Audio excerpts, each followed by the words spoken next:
தந்தி தொலைக்காட்சி நேயர்களுக்கு வணக்கம். நல்லதை சொல்வோம், நல்லதை செய்வோம், நல்லதே நடக்கும். இன்று 9/4/2026 வியாழக்கிழமை, மூலம் நட்சத்திரம், காலை 7:12 வரை பிறகு பூராடம். இன்றைக்கு நான் உங்களுக்கு சொல்ல இருக்கிற நல்ல கருத்து, எண்கணிதம் ஒரு பொன்கணிதம் அப்படிங்கிற பத்தி சொல்ல போறேன். இன்றைக்கு கிழமை வியாழக்கிழமை, குருவாரம். நவகிரகத்திலேயே சுபகிரகம்னு சொல்றது யாருன்னா குருவைத்தான் சொல்றோம். காரணம், குரு பார்த்தால் எந்த தோஷம் இருந்தாலும் விலகிடும். குரு பார்க்க கோடி நன்மை, குரு சேர்ந்தால் கோடி தோஷ நிவர்த்தி, வியாழன் கூடினால் விவாகம் கூடும் அப்படின்னு குருவை பற்றி பழமொழிகள் நிறைய இருக்கு. இந்த வியாழன் ஆதிக்கம் இருக்கவங்க மிகப்பெரிய வெற்றியாளர்களாக திகழ்வார்களாம். வியாழனுக்குரிய எண் என்ன அப்படின்னா 3ங்கிற எண்கணிதத்தில் ஒதுக்கப்பட்டிருக்கு. 3, 12, 21, 30 இந்த தேதியில நீங்க பிறந்தவங்களா இருந்தீங்கன்னா உங்க வாழ்க்கையில புகழ், கீர்த்தி, செல்வாக்கு, உலகளாவிய புகழ் கிடைக்கக்கூடிய அளவுக்கு பெரிய சாதனையாளர்களாக கூட நீங்க திகழ்வீர்கள். ஏனென்றால் அந்த குருவுக்குரிய எண்ணுக்கு அவ்வளவு பெரிய மதிப்பு. எத்தனை கிரகம் பார்த்தாலும் புதன் பார்க்குது, செவ்வாய் பார்க்குது அப்படிலாம் சொல்லுவாங்க. ஆனால் குரு பார்வை ஒன்றுக்குத்தான் கோடி நன்மைன்னு சொல்லி வச்சாங்க. அப்படிப்பட்ட குருவுக்குள்ள வியாழக்கிழமை இன்னைக்கு. இந்த வியாழனுடைய ஆதிக்கத்தில் பிறந்தவங்க புனர்பூசம் நட்சத்திரம், விசாகம் நட்சத்திரம், பூரட்டாதியில பிறந்தவர்களுக்கும் இது பொருந்தும். குருவனுடைய கால் இல்லையா, ஆகையினாலே அந்த நட்சத்திரத்தில் பிறந்தாலும், குரு உச்சம் பெற்றிருந்தாலும், குரு சொந்த வீட்டில் மீனத்திலோ அல்லது தனுசில் இருந்தாலும் சரி, உச்சம் பெற்று கடகத்தில் இருந்தாலும் சரி, சொந்த வீடு மீனம், தனுசு, உச்ச வீடு கடகம், இதுல எல்லாம் இருந்தாலும் இந்த குருவினுடைய ஆதிக்கத்தில் இருப்பவர்கள் 3, 12, 21, 30 எல்லாம் நீங்க பிறந்திருந்தீங்க அப்படின்னா அற்புதமான பலன் உங்களுக்கு கிடைக்கும். புகழ், கீர்த்தி, செல்வாக்கு மட்டுமில்ல, உலகளாவிய அளவில் உங்களுடைய திறமைகள் எல்லாம் படிச்சுட்டு பெரிய சாதனையாளர்களாகவும் நீங்கள் திகழக்கூடிய வாய்ப்பு உங்களுக்கு உண்டு. சாதாரணமாக 3ங்கிற எண் இருக்கே, அந்த எண்ணை பற்றி சொல்கிற போது என்ன சொல்கிறாங்க, எதை பார்த்தாலும் 3ல் இருக்கும் பாருங்க. இயல், இசை, நாடகம், தமிழ் 3ஆக பிரித்தார்கள். 3 சரி. இறந்த காலம், நிகழ்காலம், எதிர்காலம், இந்த காலத்தை கூட 3ஆக பிரித்தார்கள். அதுக்கு பிறகு திருக்குறள் எடுத்துங்க, அறத்துப்பால், பொருட்பால், காமத்துப்பால், அதாவது இன்பத்துப்பால், இப்படி 3 பாலாக பிரித்தார்கள். சரி, ஆசைகள் எடுத்துக்கிட்டோம்னா 3 விதமான ஆசைகள் மனிதருக்கு உண்டு. மண்ணாசை, பெண்ணாசை, பொன்னாசை. மண்ணாசையினால விளைந்தது எது அப்படின்னா மகாபாரதம். மகாபாரதம் மண்ணாசையின் விளைவாக எழுந்தது. பெண்ணாசையினுடைய விளைவாக எழுந்தது என்ன அப்படின்னா ராமாயணம். சீதை மீது ஆசைப்பட்டு ராவணன் சீதையை சிறையெடுத்த போது அதனால் வந்தது இந்த ராமாயணம். ஆகையினாலே பெண்ணாசைப்படக்கூடாதுங்கிற. மண்ணாசைப்பட்டால் அதனுடைய வாழ்க்கை எப்படி இருக்குங்கிறது எடுத்துரைக்கிறது எது? மகாபாரதம். பெண்ணாசைப்பட்டால் வாழ்க்கை எப்படி அமையும் அப்படிங்கிறது எடுத்துரைக்கிறது எதுனா ராமாயணம். பொன்னாசைப்பட்டால் என்ன ஆகும்? சிலப்பதிகாரம். கண்ணகியினுடைய சிலம்பு கொடுத்து அந்த கதை உங்களுக்கு தெரிஞ்சிருக்கும், பார்த்துருப்பீங்க. ஆக பெண்ணாசை, மண்ணாசை, பொன்னாசை, இந்த ஆசைகளை 3ஆக வைத்தார்கள். ஆகையினாலே கோணங்களில் கூட முக்கோணத்துக்கு கொஞ்சம் மதிப்பு கூட அப்படிப்பாங்க. முக்கோணத்தில் சில டிசைன்ஸ்கள் இருக்கும். அதில் சில எந்திரங்கள்லாம் எழுதுறதெல்லாம் முக்கோணம் எல்லாம் போடுவாங்க. முக்கோண நாயகிங்கிறாங்க. கனின்னு எடுத்துக்கணும்னா முக்கனி, மா, பலா, வாழை.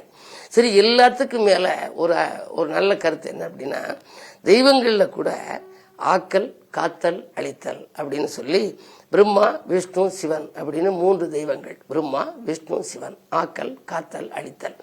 அதுக்கு ஆங்கிலேயர்கள் என்ன சூட்டினாங்க, நம்ம கடவுள் அப்படிங்கிற, அவங்க காட் அப்படின்னாங்க. GOD, God. ஜெனரேட்டர், ஆபரேட்டர், டமைசர். ஆக்கல், காத்தல், அழித்தல், இந்த 3ஐயும் சேர்ந்து இந்த 3 பிரம்மா, விஷ்ணு, சிவன் தெய்வங்களை 3ஆக அதை வகைப்படுத்தி வைத்தார்கள். ஆகையினாலே எல்லாமே இந்த 3ல் இருக்கு. மிகச் சிறப்பான எண் இந்த 3ஆம். இந்த 3 எண் ஆதிக்கத்தில் ஒருத்தருக்கு பெயர் அமைந்தால் கூட மிகச் சிறப்பாக இருக்கும். பெயருடைய கூட்டுத்தொகை இருக்கு இல்லையா? இப்போ ஒருத்தருக்கு ஏ கிருஷ்ணன் பேர், AKRISHNAN அப்படின்னு இருக்குன்னு வச்சுங்க. ஏக்கு 1, கேக்கு 2, ஆருக்கு 2, ஐக்கு 1, எஸ்ஸுக்கு 3, ஹெச்சுக்கு 5, எண்ணுக்கு 5, ஏக்கு 1, எண்ணுக்கு 5 கூட்டினீங்கன்னா 25ன்னு வரும். சரி, ஏ கிருஷ்ணன் அப்படி அவர் 3ஆம் தேதி பிறந்திருக்காரு, அல்லது 3னுடைய ஆதிக்கம் கூட்டுத்தொகை 3 வருதுன்னு வச்சுங்க. இந்த புனர்பூசம், விசாகம், பூரட்டாதியில பிறந்திருக்காரு. அப்ப பேர் 25 7ல் இருந்தால் அவருக்கு ஒத்து வராது. 3க்கு மாத்திக்கணும். 3க்கு மாற்றணும்னா என்ன செய்யணும்? அதுல சில எழுத்துக்களை மாற்ற வேண்டும். எப்படி மாற்றுறது? ஏ கிருஷ்ணான்னு வைக்கலாம். AKRISHNAA கிருஷ்ணா அப்படின்னு சொல்லி. இப்போ கேக்கு 2, ஆருக்கு 2, ஐக்கு 1, எஸ்ஸுக்கு 3, ஹெச்சுக்கு 5, எண்ணுக்கு 5, ஏக்கு 1, ஏக்கு 1, ஏ இனிஷியல் ஆக போட்டு பார்த்தீங்கன்னா 21, 3ன்னு வரும். இப்படியெல்லாம் வச்சுக்கலாம். இப்படி 3னுடைய ஆதிக்கத்தில் பெயர் வைத்துக் கொண்டவர்கள், 3 எண் ஆதிக்கத்தில் பிறந்தவர்கள், 3 எண்ணுக்குரிய அந்த நட்சத்திரமான அந்த குருவினுடைய ஆதிக்கம் வியாழக்கிழமைகளை பிறந்தவர்கள், புனர்பூசம் விசாகம் புரட்டாதியில எல்லாம் பிறந்திருந்தா உங்களுக்கு ஒரு அற்புதமான பலன்கள், எதிர்காலம் மிக இனிமையாக அமையும். வாழ்க்கையில மிகப்பெரிய சாதனையாளராக திகழ்வீர்கள். அதற்குரிய பாடல் இருக்கு. அந்த பாடலுக்கு பிறகு உங்களுக்கு யோக நிறம் என்ன, நீங்க எந்த தெய்வத்தை கும்பிடணுங்கிறத பற்றி தொடர்ந்து உங்களுக்கு இந்த தந்தி தொலைக்காட்சியிலே சொல்வேன் என்று சொல்லி இனி இந்திய ராசி பலன்களை இப்பொழுது உங்களுக்கு வழங்கப் போகின்றேன்.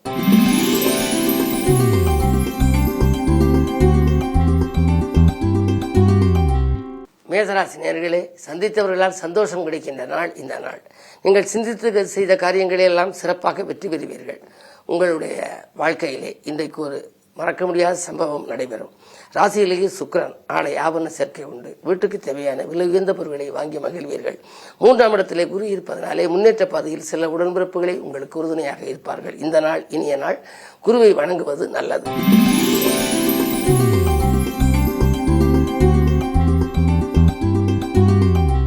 ரிஷபராசினியர்களே, உங்களுக்கு சந்திராஷ்டமம். எதை செய்தாலும் நீங்கள் யோசித்து செய்ய வேண்டும். தானுண்டு தன் வேலை உண்டு என்று இருக்க வேண்டும்.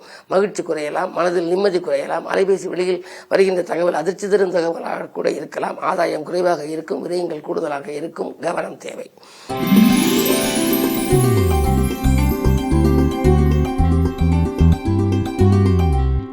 மிதுனராசினியர்களே, உங்களுக்கெல்லாம் உற்சாகம் உள்ளத்திலே குடிகொள்கின்ற நாள். உன்னத வாழ்க்கை உங்களுக்கு அமைய நீங்கள் எடுத்த முயற்சிகள் எல்லாம் உங்களுக்கு வெற்றிகள் கிடைக்கும். வரன்கள் வாயில் தேடி வரும். வருங்கால நன்கிறது நீங்கள் எடுத்த முயற்சியில் அனுகூலங்கள் உண்டு. அது மட்டுமல்ல, அயல்நாட்டு வணிகம் கூட உங்களுக்கு ஆதாயம் தருவதாக இருக்கும். குடியுரிமை கிடைக்கவில்லையே என்று அயல்நாட்டில் இருப்பவர்களுக்கு இப்பொழுது அது கிடைப்பதற்கான அறிகுறிகள் தென்படும். 11ஆம் இடத்தில் சுக்கிரன். எனவே வாகனங்கள் வாங்கும் யோகம் கூட உண்டு. பயணங்களால் பலன் கிடைக்கும். இந்த நாள் நல்ல நாள்.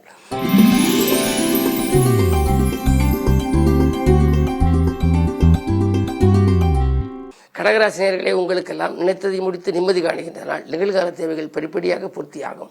நிலையான வருமானத்திற்கு வழியமைத்துக் கொள்வீர்கள். உத்தியோகத்திலே உங்கள் கை ஓங்கும். நேற்று குறை கூறிய மேலதிகாரிகள் இன்று உங்களை பாராட்டுவர்.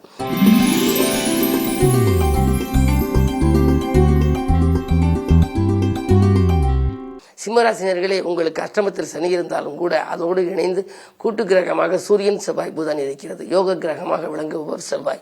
எனவே இன்றைக்கு உங்களுக்கு ஒரு இனிய நாள். காரிய வெற்றி ஏற்படுகின்ற நாள். கடமையில் இருந்து தொய்வு அகலும். மேலதிகாரிகள் உங்களுக்கு சில நுணுக்கங்களை கற்றுக் கொடுப்பார்கள். ஜென்மத்திற்கு ஏது இருப்பதனாலே ஆன்மீகத்திலே கொஞ்சம் நாட்டம் அதிகரிக்கும். அதே நேரம் புகழ்பெற்ற ஆலயங்களுக்கு சென்று வழிபட்டு வர வேண்டும் என்ற சிந்தனை இன்றைக்கு உங்களுக்கு அது செயல்படுத்தப்படும். லாபஸ்தானத்திலே குரு இருப்பதனாலே பொருளாதார பற்றாக்குறை அகலும்.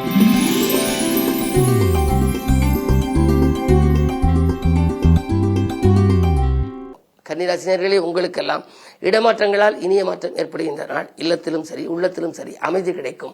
உத்தியோகம் மட்டுமல்ல, ஊர் மாற்றங்கள் கூட ஒரு சிலர் எதிர்பார்த்து காத்திருப்பார்கள். அந்த மாற்றங்கள் வரலாம்.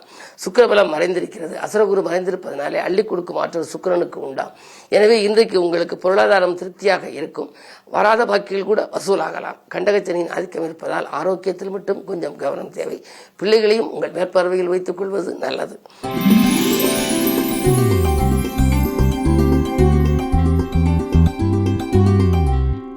துலாம் ராசி நேயர்களே, உங்களுக்கெல்லாம் குரு பார்வை இருக்கின்றது. பொதுவாக குரு பார்க்க கோடியன்மை என்று அடிக்கடி நான் சொல்லுவது வழக்கம். அந்த பார்வை இருப்பது மட்டுமல்ல, உங்கள் ராசிநாதனான சுக்கிரன் உங்கள் ராசியை பார்க்கின்றார். குருவின் பார்வையும் இருக்கிறது, சுக்கிரனின் பார்வையும் இருக்கிறது. முரண்பாடான கிரகங்கள் இரண்டும் பார்க்கிறது.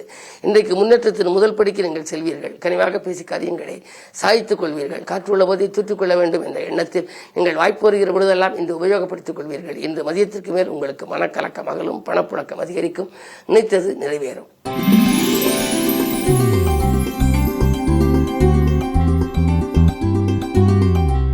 விருச்சிகராசினியர்களே, உங்களுக்கெல்லாம் வெற்றி செய்திகள் வீடு வந்து சேர்கின்ற நாள். இன்று விலகிச் சென்றவர்கள் விரும்பி வந்து சேர்வார்கள். வாங்கல் கொடுக்கல்கள் ஒழுங்காகும். பிரச்சனைகள் தீர பிரபலமானவர்களின் ஒத்துழைப்பும் உங்களுக்கு கிடைக்கும். புதிய தொழில் தொடங்க வேண்டும் அல்லது ஏதாவது பழைய தொழிலை மாற்றி புதிதாக ஏதாவது செய்ய வேண்டும் என்றெல்லாம் நினைத்தவர்களுக்கு அது கைகூடும். ஒப்பந்தங்கள் அடுக்கடுக்காக வந்து உள்ளத்தை மகிழ்விக்கப் போகின்றது. பஞ்சமஸ்தானத்தில் கூட்டு கிரக யோகம் இருப்பதனாலே பிள்ளைகள் படித்து முடித்து வேலை இல்லாமல் இருந்தால் அவர்களுக்கு வேலை கிடைக்கும். மாலைக்காக ஏங்கி இருந்தால், அதாவது திருமணம் முடியாமல் இருந்தால் திருமண தடை அகலும்.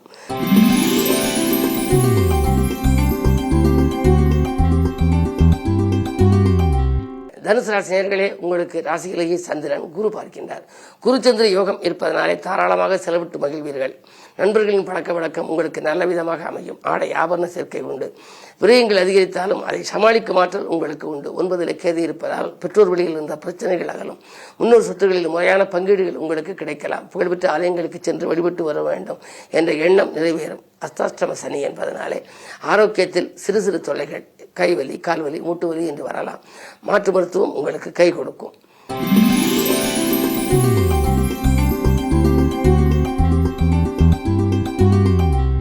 மகர ராசி நேயர்களே, உங்களுக்கு 2 ராகு, 3 சனி, புதன், செவ்வாய், சூரியன். எனவே உடன்பிறப்புகள் உங்களுடைய குணமறிந்து நடந்து கொள்வார்களா என்பது சந்தேகம்தான். வழக்குகள் புதிதாக தோன்றலாம். அதே நேரத்தில் உங்களுக்கு சில பிரச்சனைகளையும் இன்று நீங்கள் சந்திக்கக்கூடிய சூழல் உருவாகும். அஷ்டமத்தில் கேது இருப்பதால் அலைச்சல் அதிகரிக்கலாம். ஆனால் எதிர்பார்த்த அளவுக்கு ஆதாயம் கிடைக்காது. இடமாற்றங்களோ, ஊர் மாற்றங்களோ, உத்தியோக மாற்றங்களோ வருவதற்கான அறிகுறிகள் தென்படும். 6 குரு இருப்பதனாலே ஊரில் பகை என்பார்கள். எனவே பகைக்கு மத்தியில் உங்கள் வாழ்க்கை அமையும் என்பதால் உங்களுடைய முன்னேற்றத்தை மற்றவர்களிடம் நீங்கள் விலாவாரியாக விமர்சிக்க வேண்டாம்.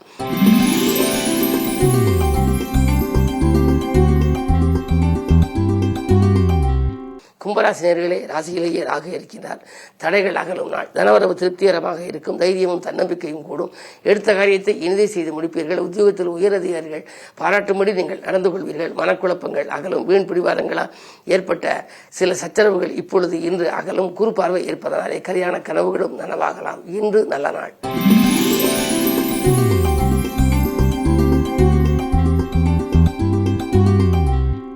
மீனராசி நேயர்களே, உங்களுக்கு அர்த்தாஷ்டம குருவின் ஆதிக்கம் இருப்பதால் அடிக்கடி உடல்நிலை தொல்லைகள் வந்து கொண்டே இருக்கும். வாகனங்களில் செல்லும் பொழுது மிக மிக கவனம் தேவை. அது மட்டுமல்ல, பிடிவாத குணத்தால் சிலரது அதிருப்திக்கு ஆளாக நேரிடும். உடன்பிறப்புகளை அனுசரித்து வைத்துக் கொள்ளுங்கள். உடன் இருப்பவர்களையும் அனுசரித்து வைத்துக் கொள்ளுங்கள். இன்று புது முயற்சிகளில் ஈடுபடும் பொழுது ஒன்றுக்கு பல முறையாக அனுபவஸ்தர்களிடம் ஆலோசனை கேட்டு செய்வது நல்லது. மேலும் விவரங்கள் அறிய தினத்தந்தி படியுங்கள்.